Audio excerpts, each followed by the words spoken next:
네, 안녕하십니까. 오토다이리 오종원입니다. 오늘 준비한 차 포드 레인저 랩터입니다. 보시다시피 픽업이고요. 포드가 태국에서 만드는 차입니다. 레인저는 미국 바깥 시장에서 좀 더 유명한, 많이 팔리는 차인데요. 와일드 트래커 랩터 두 개 트림이 있는데요. 포드 레인저의 두 개 트림 중에 상위 트림 레인저 랩터 오늘 시승해 보도록 하겠습니다. 보시다시피 덩치가 상당하죠. 길이가 5.3m를 넘습니다. 너비는 2m를 넘고요. 높이도 2m에 육박합니다. 2.0 디젤 엔진으로 이 큰 덩치를 끌고 달린다 라는 얘기인데요. 최고 출력 210마력 210마력짜리 4기통 디젤 엔진으로 이 차를 제대로 움직일 수 있을까, 제대로 끌고 달릴 수 있을까 하는 생각 드는데요. 과연 어떤지 직접 시승을 통해서 잠시 후에 살펴보도록 하고요. 여러가지 주행 안전 및 보유 장비들 충실하게 들어와 있고, 서스펜션도 폭스 서스펜션을 적용을 해서 오프로드에 좀 더 특화된 성능을 확보하도록 했죠. 28570R 17 사이즈의 오프로드 타이어 적용하고 있습니다. 한눈에 봐도 야, 그놈 오프로드에서 잘 달리겠다 싶은 타이어죠. 적재함 한번 살펴보도록 하죠. 손잡이를 당겨서 내릴 수도가 있겠습니다. 이 부분에 힌지를 달아 넣었으면 좀 더 좋지 않았을까 싶은데 그냥 이렇게 떨어집니다. 좀 거칠게 문이 열리고요. 12V 전원 아울렛, 우리 220V 전원도 이곳을 통해서 사용할 수가 있겠습니다. 그리고 이제 군데군데 이렇게 커버를 벗겨내면 화물을 고정시킬 수 있는 볼트 너트들을 사용을 할 수 있게 연결 구두를 만들어 놓고 있어서 유용하게 사용을 할 수가 있겠죠. 바닥은 또한 물 청소하기에 쉽게 되어 있죠. 여러가지 지저분한 진흙들 묻어 있는 것들 그냥 물로 쓸어낼 수 있도록 청소하기도 쉽게 되어 있습니다. 픽업이라면 당연히 그래야 되겠죠. 네, 운전석입니다. 블랙 컬러의 빨간 색으로 포인트를 준 인테리어입니다. 이 송풍구의 디자인도 하나하나 보면 상당히 신경을 많이 쓰는 흔적이 나고요. 스티어링 휠에 가운데도 포인트를 주고 있죠. 이 포인트, 이렇게 스티어링 휠을 돌릴 때 어떤 이 차의 조향각, 조향 성능을 짐작할 수 있는 그런 부분이 되고요. 특히 산길, 와인딩 로드, 코너링이 계속 이어지는 길을 갈 때 내가 어느 정도 이 차를 조향하고 있는지 시각적으로 보여주는 부분이거든요. 스티어링 휠에 올라와 있는 이 빨간 포인트 한 줄이 시각적으로는 물론이고 조향 성능에도 영향을 미친다 라는 말씀 드리고 싶습니다. 스티어링 휠 하나, 둘, 셋, 3.4회전 정도 합니다. 락트락 3회전 넘어가는 차들이 많지 않습니다. 거의 없습니다. 3회전 넘어가는 차들은 오프로드 주행을 염두에 둔 덩치가 제법 있는 차들이죠. 그래서 이 큰 덩치를 움직이기 위해서는 락트락 주행비가 조금 여유 있게 돌아가는 게 좋을 테고요. 하나 더, 오프로드 주행을 할 때에는 스티어링 휠이 타이트하면 상당히 운전하는데 피곤합니다. 오프로드 조종 안정성에도 좋지 않고요. 오프로드에서는 어느 정도 여유 있게 스티어링 휠을 조작할 수 있어야 상대적으로 더 안정되게 조향을 할 수가 있는 거죠. 그런 면을 감안한 락트락 조향비라는 것 말씀을 드립니다. 스티어링 휠 아래로 패들 시프트 있죠. 왼쪽 시프트 다운, 오른쪽 시프트 업. 2.0 디젤 엔진에 210마력의 힘을 내는데 그 힘을 10단 변속기가 조율을 해서 아무래도 엔진이 좀 약하지 않나, 부족하지 않나 하는 부분을 변속기가 보완을 해주는 거죠. 10단 변속기인 만큼 그 힘의 조율 범위가 상당히 넓죠. 그래서 저속에서는 좀 더 강한 힘을 보완해 줄 수가 있는 거고요. 10단으로 넘어가면, 고단으로 넘어가면 같은 상황에서 좀 더 효율적인 연비를 기대를 할 수가 있습니다. 그래서 힘과 효율을 모두 잡는 양수 겸장의 카드로서 10단 변속기가 아주 많은 역할을 하게 되지 않을까 기대를 해봅니다. 자, 스티어링 왼편에는 주행보조 시스템들 조절할 수 있는 버튼들 들어와 있죠. 차간거리는 하나, 둘, 세 단계로 조절이 가능하고요.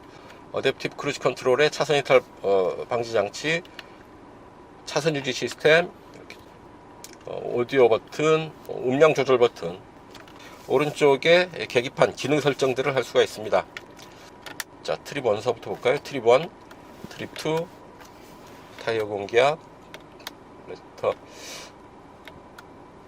이런 부분들 설정을 할 수가 있는 거고요. 지니뮤직, 팟캐스트, 라디오, 종교가 있어요. 천주교, 불교, 기독교. 왜 천주교, 기독교인데 여기는 불경이야? 그냥 불교로 돼야죠. 오프로드 모드를 이렇게 보여주는 거죠. 자, 피치 앤 롤 이렇게 보여줄 수도 있네요. 이렇게 후방, 전방 각도 조절 360도 화면을 이렇게 선택해서 볼 수가 있겠습니다. 운전자 보조, 주행 보조 시스템,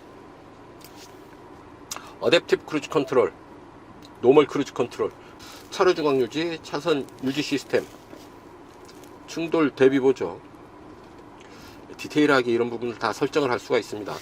후방 카메라 지연, 사각지대, 주차 보조 센서, 후측방 경고, 리어 브레이크 보조, 운전자 경고, 이런 부분들 많이 들어와 있고 하나하나 운전자가 선택해서 작동을 할지 말지를 결정을 할 수가 있는데, 굳이 들어와 있는 이런 안전장비들, 주행보조 장비들을 작동하지 않도록 할 필요는 없다라는 얘기죠. 다만 오프로드에서는 무시해도 좋을 장애물들이 아주 많이 있습니다. 일일이 센서들이 경고를 하는 소리들을 들을 수 있기 때문에 그런 경우에는 잠깐 꺼두셔도 좋겠습니다만, 일반 도로 온로드에서 움직일 때는 이런 주행보조 장비들 다 켜두고 움직이는 걸 권하는 바입니다.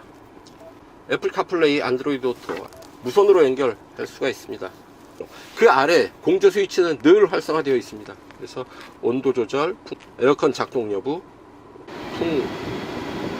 풍량도 조절을 할 수가 있습니다.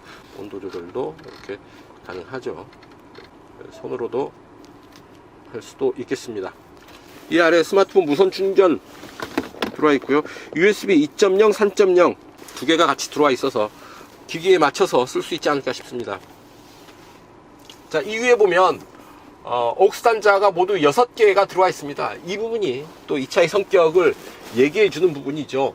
이 차 특별한 목적을 가진 아웃도어 활동에 최적화시킬 수가 있는데요.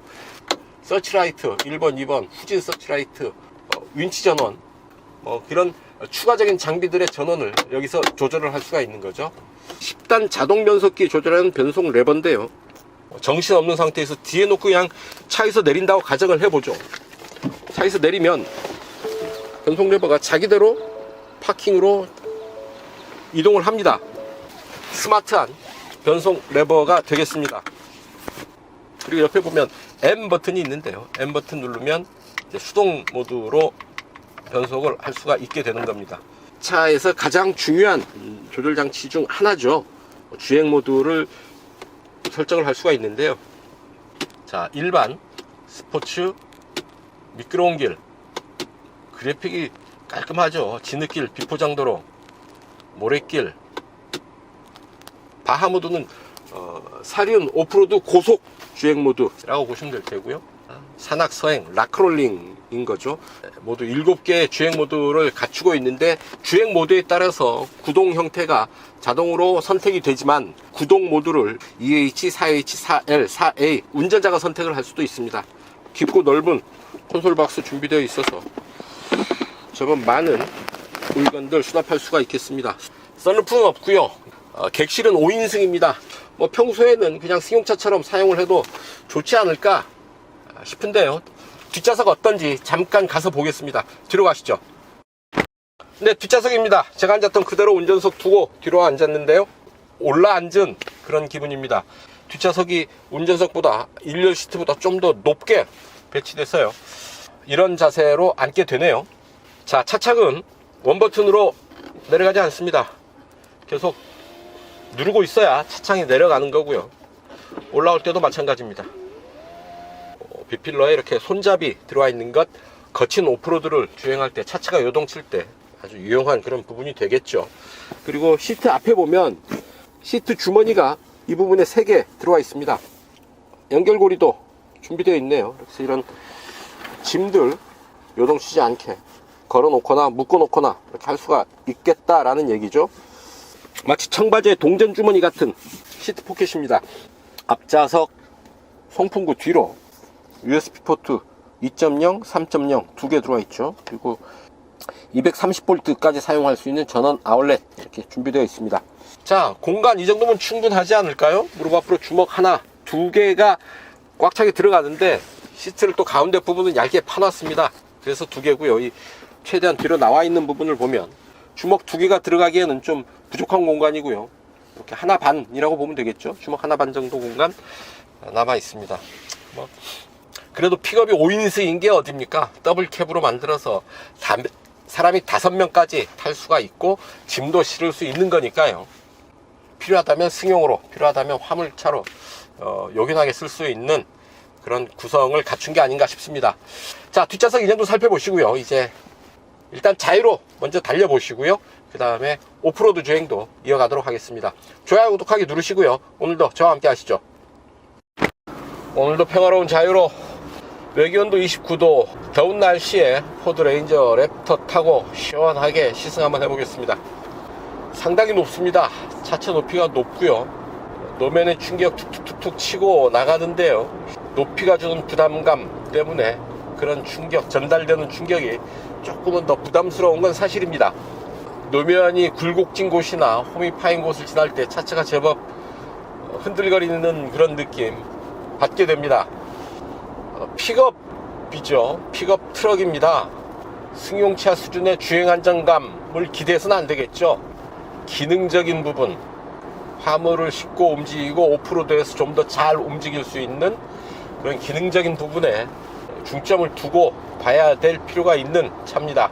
2.0 디젤 엔진이 올라가 있습니다. 최고 출력 210마력 300마력은 더 돼야지 어울릴 것 같은데, 어쨌든 숫자상으로만 보면 조금 부족한 듯한 엔진 출력이죠. 2.0 바이터보 디젤 엔진을 적용하고 있고요. 10단 자동 변속기가 그림 조율합니다. 주행 모드는 모두 7개의 주행 모드를 갖추고 있는데, 일반, 스포츠, 미끄러운 길, 진흙, 비포장, 모래길, 바하, 산악, 서행 이렇게 돼 있죠. 일반적인 도로에서는 그냥 스포츠 모드, 노멀 모드 이렇게 둘 중에 하나 선택할 수 있다고 보시면 되겠습니다. 일단 일반 모드에서 시속 80km 정도의 속도 편안하게 움직이고요.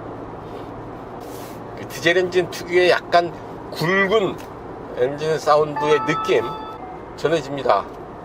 그렇게 시끄럽게 들리는 건 아닌데 멀리서 들리는 엔진의 느낌이 확실히 디젤 톤이다 라는 얘기죠.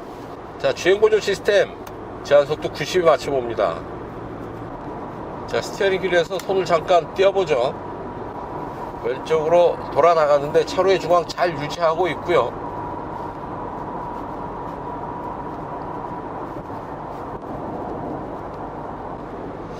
어댑티브 크루즈 컨트롤 기능도 들어와 있는 거죠. 차간거리 앞뒤 간격을 또 설정한 대로 유지를 시켜줍니다. 차간거리는 하나, 둘, 셋, 세 단계로 차간거리 조절이 되고요. 쭉 가속 페달을 끝까지 밟아봅니다. 킥다운 버스는 없고요. 디젤 엔진 힘을 좀 쓰기 시작하죠.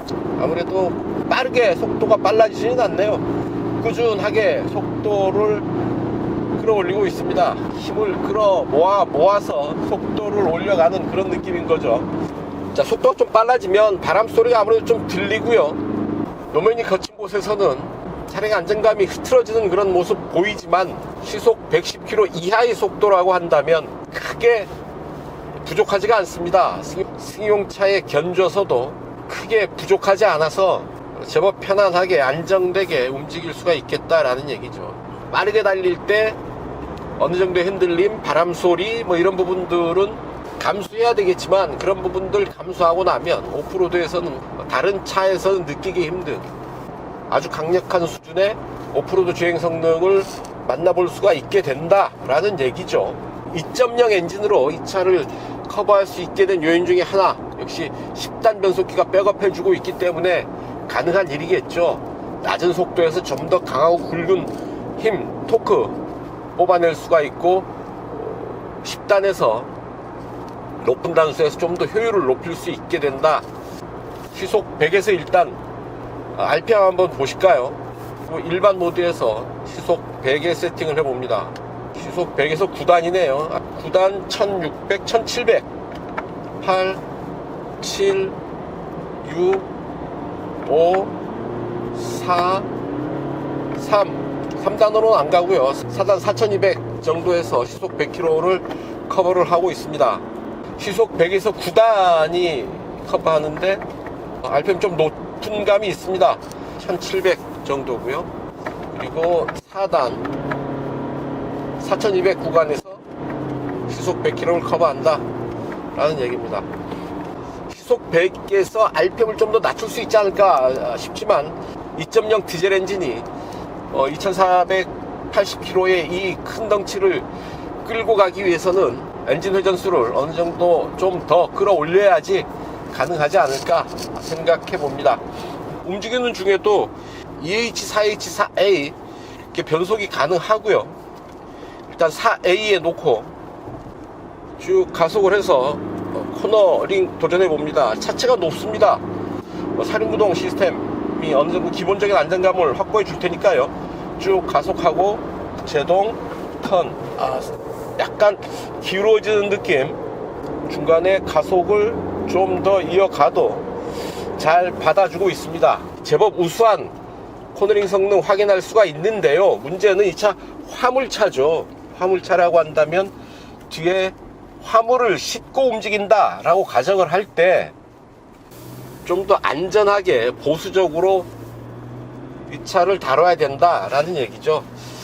화물을 실은 채로 스포츠카처럼 이 차를 운전한다면 좀 차의 성격과는 맞지 않는 운전이다 라고 말씀드릴 수 있겠습니다. 뒤에 짐을 싣게 되고 적재 중량 300kg죠. 그러니까 최대 약 300kg 정도 짐을 싣고, 그리고 5인승이죠. 뒷좌석까지 사람 5명을 태우고 또 움직인다고 한다면 아주 무거워질 텐데요. 그런 무거워진 상태에서는 안정된 자세를 유지하면서 운전을 해야 된다라는 얘기입니다.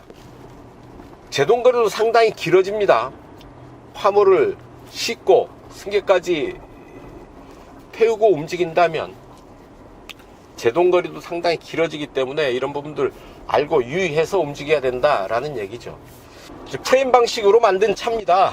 프레임, 철제 사다리를 생각하시면 됩니다. 이런 프레임을 놓고 그 위에 엔진 변속기, 차체, 보디 이런 거 차례차례 얹어가면서 차를 만드는 조립 방식이고요. 요즘 차들은 되게 모노코크 방식 적용을 하죠. 나름 실내에 들어와 있는 여러 가지 옵션들 살펴보면 말이 픽업 트럭이지 그냥 일반 SUV처럼 쓰기에도 괜찮다 싶습니다. 일단 12인치 모니터 아주 깔끔하죠. 해상도도 좋고요. 계기판 성능도 그렇고 여러 가지 뱅앤올uf슨 오디오 또 들어와 있습니다. 상당히 고급 브랜드죠. 그냥 픽업 트럭으로 사서 승용차로 사용해도 좋겠다 라는 생각이 듭니다. 좀 얌체 같은 생각인가요? 자동차 세금 싸죠. 기능 충분하죠. 활동 반경이 훨씬 더 넓죠. 오프로드까지 거침없이 달릴 수 있으니까. 자동차 도로나 고속도로 같은 도로에서는 1차로에 들어가서는 안 됩니다. 1차선 주행이 불법이다 라는 얘기죠. 화물차이기 때문에 그렇습니다. 기본적으로 픽업 트럭 화물차여서 시속 100km 의미가 있겠나 싶습니다. 생략하기로 하고요. 다만 출력과 무게의 상관관계를 따져본다면 최고 출력 210마력이죠. 이 차 공차 중량 2480kg입니다. 그럼 마력당 무게비 계산해보면 약 11.8kg 정도가 되죠. 1마력이 감당해야 되는 무게가 11.8kg다 라는 얘기인데 좀 무거운 편입니다. 그러면 시속 100km 가속 시간도 좀 어느 정도 걸리지 않을까, 12초 전후가 되지 않을까 짐작해 봅니다. 그 정도로 하고요. 네, 파주 인근의 오프로드입니다. 자, 오프로드에 들어서면 가장 먼저 이 구동 방식을 고민하고 선택을 해야 되죠. 아주 거친 길이라고 한다면 4L 사륜 저속 구동 기능을 선택을 하면 되고요. 4L을 선택하기 위해서는 일단 차를 멈추고 N에 넣고 변속을 하는 게 좋겠습니다. 4L에 이제 됐죠. 화면도 오프로드 주행에 맞춰서 바뀌네요. 앞뒤 전후 좌우 카메라를 보여주고 있습니다. 자, 4L에 넣어서 이렇게 출발을 할 수가 있는 거고요. 4L에서는 아주 강력한 구동력이 발휘가 됩니다. 경사면에 차를 올려보도록 하겠습니다. 이렇게 경사면 거친 길에 딱 올라서면 어우, 꾸덕꾸덕 잘 올라가네요. 이런 길 이제 올라갈 수가 있는데요. 이제 차량 제공은 포드 코리아에서 했습니다. 너미 차 가지고 그렇게 험하게 마구 움직일 수는 없죠. 잠깐 맛보는 것으로 대신하고요. 그리고 길이 괜찮다라고 하면 4H를 놓고 움직일 수가 있겠습니다. 자, 정지해서 N으로 변속해야 되네요. 자, 그리고 4H로 변속을 해서 다시 갑니다. 이렇게 진흙길 거뜬하게 지나가죠. 사실 이 정도의 길들이라고 한다면 랩터에게는 뭐 크게 문제될 거 없는, 포장도로나 크게 다를 바 없는 그런 길이 되겠죠. 리어 디퍼런셜 락을 시키면 좌우 뒷차축 좌우 바퀴가 일체화 되는 거죠. 그래서 어느 한 바퀴가 헛돌 때 락을 시키면 구동력을 확보해서 움직일 수가 있는 거죠. 디퍼런셜 락까지 하지 않아도 차는 잘 움직이고 있네요. 이 부분 산길 주행 제어 시스템입니다. 저속 크루즈, 오프로드 크루즈 기능이라고 보시면 되겠습니다. 이제 가속 페달을 조작하지 않아도 차가 알아서 저속으로 정속 주행을 하는 거죠. 그래서 운전자는 가속, 브레이크 신경 쓰지 않고 장애물을 보면서 조향에 좀 더 집중하면서 운전을 할 수가 있겠습니다. 물론 필요하다면 가속 제동 조작을 직접 해야 되겠죠. 자, 이 내리막길에서는 여기 보면 내리막길 정속주행 속도를 세팅해 놓을 수가 있습니다. 속도를 시속 2km에 세팅을 한 거죠. 3km, 4km, 시속 한 10km 정도에 세팅을 하면 큰 불편 없이 움직일 수 있지 않을까 싶습니다. 이렇게 오프로드 주행에 좀 더 많은 기능들, 세심한 기능들을 담아 놓고 있죠. 포드 레인저 랩터가 오프로드에서 좀 더 강력한 성능을 보여줄 수 있다라는 걸 알 수가 있을 테고요. 285-70R17 오프로드용 타이어입니다. 편평비가 70 시리즈 상당히 높은 편이고요. 그래서 오프로드에서도 충격을 어느 정도 흡수하면서 접지력을 확보할 수 있게 타이어를 설정을 하고 있습니다. 이 나뭇가지들이 이 차체를 건드리네요. 이런 부분이 좀, 나뭇가지가 강한 나뭇가지 걸리면 차체가 손상을 입기도 하고 그러겠죠. 또 밑에 하체에서 뭔가 걸리는 부분도 있을 테고요.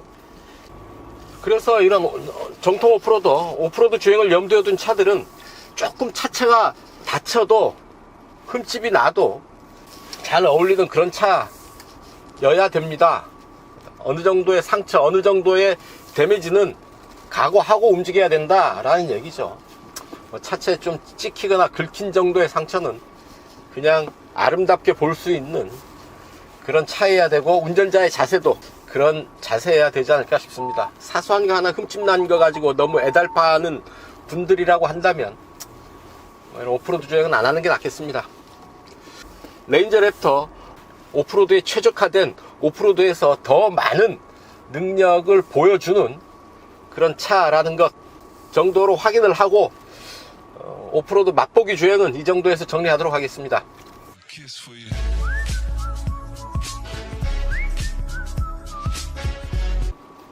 네, 연비 테스트 하겠습니다. 이 차 리터당 9km로 국내 연비 인증을 받았고요. 이곳 파주 헤이리 마을에서 서울 지하철 2호선 교대역까지 약 55km 됩니다. 직접 달려가면서 실주행 연비 체크해 보도록 합니다. 주행 모드는 일반 EH로 세팅을 합니다. 에어컨 안 틀 수는 없고요. 실내 온도 20도, 트립 2 세팅 다시 하고요. 예, 이제 출발합니다. 네, 행주대교 북단입니다. 리터당 14.3km를 기록하고 있습니다. 동작대교 남단입니다. 리터당 13.9 기록하고 있습니다. 이제 교대역 내거리에 신호대기로 멈춰 섰습니다. 55.5km, 평균 속도 시속 42km, 1시간 18분 동안 달려왔고요. 최종 연비 리터당 12.5 기록했습니다.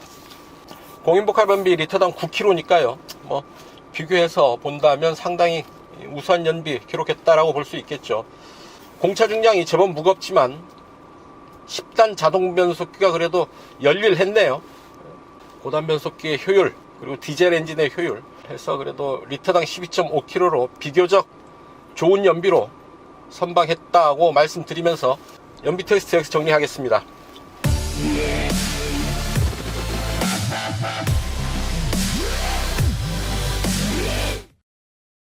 네, 단도직입입니다. 포드 레인저 랩터 타면서 느꼈던 사소한 불편함 몇 가지 말씀을 드릴 텐데요. 2.0 디젤 엔진을 적용을 해서 2480kg에 달하는 이 차를 움직이고 있죠. 덩치에 비해서 엔진이 좀 작은 듯 합니다. 태국에서 2.0 디젤 엔진을 적용해서 만든 레인저 랩터, 뭔가 국내 소비자들의 눈높이에 좀 안 맞는 게 아닌가 하는 생각을 하게 되는 거죠. 미국산 픽업 트럭을 들여와서 파는 게 아마 전공법이 되지 않을까, 그런 아쉬움 말씀드려 봅니다. 음성명령 시스템 좀 보완이 필요해 보입니다.